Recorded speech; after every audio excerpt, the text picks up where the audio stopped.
হয়েছে? এটা তো বলা যাবে না, ছিলেন কোনো ওষুধ আমার ছিল না, চাকরি থেকে রিস্টার দিচ্ছি। স্ট্রোক করছেন? স্ট্রোক কয়বার করছেন? দেখেন, একটা মানুষ স্ট্রোক করছে তাও একবার দুইবার না, 4 বার স্ট্রোক করছে। একবার চিন্তা করেন, অনেকে আছে একবার স্ট্রোক করে একদম বিছানাবন্দি হয়ে যায়, আছে না? আবার অনেকে একবার দুইবার এরকম কিন্তু করে।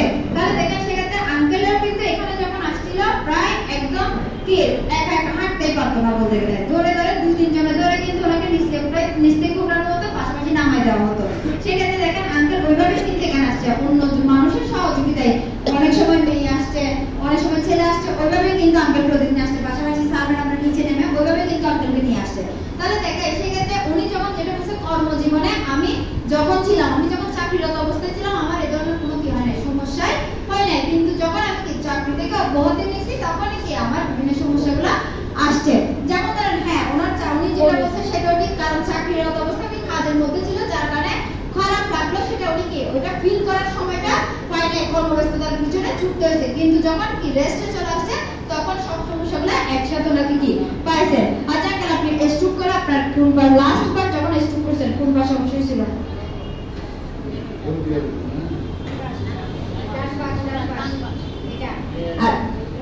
আচ্ছা, ডান হাত আর ডান পা কিন্তু ওনার কি হয়েছিল, আপনার কি অবশ হয়ে গেছিল। আচ্ছা দেখেন এই যে ডান হাত ডান পা অবশ হওয়ার ফলে আপনি তো মনে করেন নিজে নিজে হাঁটতে পারতেন না, আমরা দেখছি স্যালাজেন ব্যবহার করে। এখন আপনি কেমন আছেন? এখন আমি আস্তে আস্তে ভালো দিচ্ছি। কি কি সমস্যার জন্য আপনি উপকার পাইছেন? কি কি সমস্যার জন্য উপকার পাইছেন? ওই তো আমার হাতে ব্যথা, পায়ে ব্যথা আস্তে আস্তে কমে যাচ্ছে, এই জায়গা হাঁটতে পারতেন না, এখন আপনি মনে করেন 100% কত পার্সেন্ট স্যালাজেন ব্যবহার করে ভালো হয়েছে? 25% ভালো হয়েছে।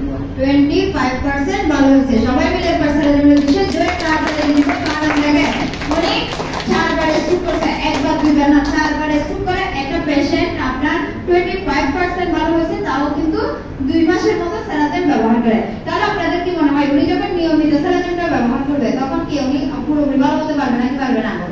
অবশ্যই কিন্তু ভালো হতে পারবে। পাশাপাশি আঙ্কেলের কাছ থেকে আরেকটা বিষয় জানবো, আঙ্কেল আপনার এই যে বাসায় নিয়ে যাওয়ার একটা সিদ্ধান্ত, ডিভাইসটা প্রায় তো আন্টি যেমন আজকে পেমেন্ট করতে আসছে, ডিভাইসটা বাসায় নিয়ে যাওয়ার সিদ্ধান্ত কেন নিলেন? এখানে এসে তো আপনারা উপকার পাচ্ছিলেন। বাসায় গিয়ে তো এখন নিজে করতে পারি না, কোনো চেষ্টা করি পায় না,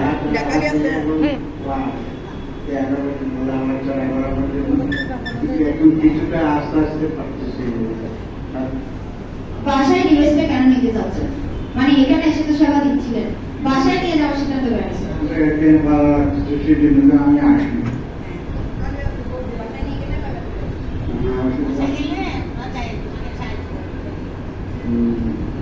বাসায় নিয়ে গেলে এখানে একবার সেবা দিচ্ছেন আপনি, বাসায় নিয়ে গেলে সেবা কাজা দিবেন। যখন দরকার হয় আচ্ছা যাই হোক, আঙ্কেল যেটা বলছে দেখেন উনি যেটা বলছে আমার যখন সমস্যা কি, আমার যখন মনে হয় আমি তখন বাসায় থাকলে ডিভাইসটা ব্যবহার করতে পারবো, পাশাপাশি আপনার কি আমি এখানেও আসবো।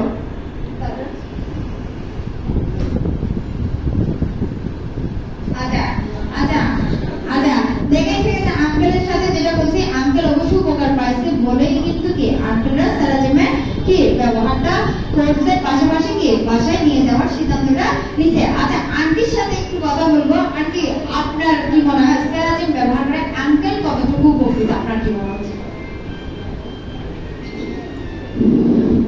আসসালামু আলাইকুম। ওয়ালাইকুম আসসালাম। ধন্যবাদ সবাই আপনারা কষ্ট করে আসছেন স্যালাজেমে সেবা নিতে। এখন আমার হাজব্যান্ড আপনার খালো কোনো জায়গায় যেতে চায় না, অনেক জোর করে অনেক কিছু বলে নিতে হয়, কিন্তু এখানে যখন আমরা আনছি দেখি যে এখানে আসার জন্য নিয়মিত অভিষেক করে ফেলছে। 10টা বাজলে বলে যে আমাকে নিতে হবে নিতে হবে। আমার আসলে আমার সাথে আসছে আমার ড্রাইভার, আমার নাতি, সে তার নানাকে বেলে যাইতে চাচ্ছে না, সবসময় ও টাইমলি এসে এখানে জুতা খুলে দেয় নেয়। ধরুন আমরা আসতাম, আমি আসলে ক্যান্সার পেশেন্ট, আমি গরমের মধ্যে বেরোতে পারি না, অসুস্থ হয়ে যায়। তো উনি জানে না যে আমরা পেমেন্ট করে, এগুলো জানে না। ওনার উৎসাহ থেকে, ওনার আগ্রহ থেকে আমরা মানে মেশিন কিনে ঘরে নিয়ে যাব এই চিন্তা ভাবনা, এবং আমরা রীতিমতো পেমেন্ট করতেছি। কারণ একটা মানুষ যদি আগ্রহ করে কিছু একটা করতে দিচ্ছে, সেখানে ভালো সুফল পাওয়া যাবে। আসলে মিথ্যা কথা বলতে পারে না 25% ওনার, মানে উনি এখন হাত চেষ্টা করে যদি আরেকটু অ্যাক্টিভ হতো, তাহলে কিন্তু আরো ভালো করতে পারতো। এখানে সবাই বোধ হয় অনেক আদর করে, অনেক যত্ন করে আসলে দেখাশোনা করে।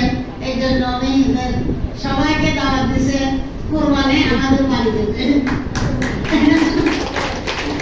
সবাই বলতে চাঙ্গে আমাদেরকে আন্তরিকভাবে বলতে পারি যাওয়ার জন্য। অবশ্যই তোমরা যাবে, যাবে না কেন?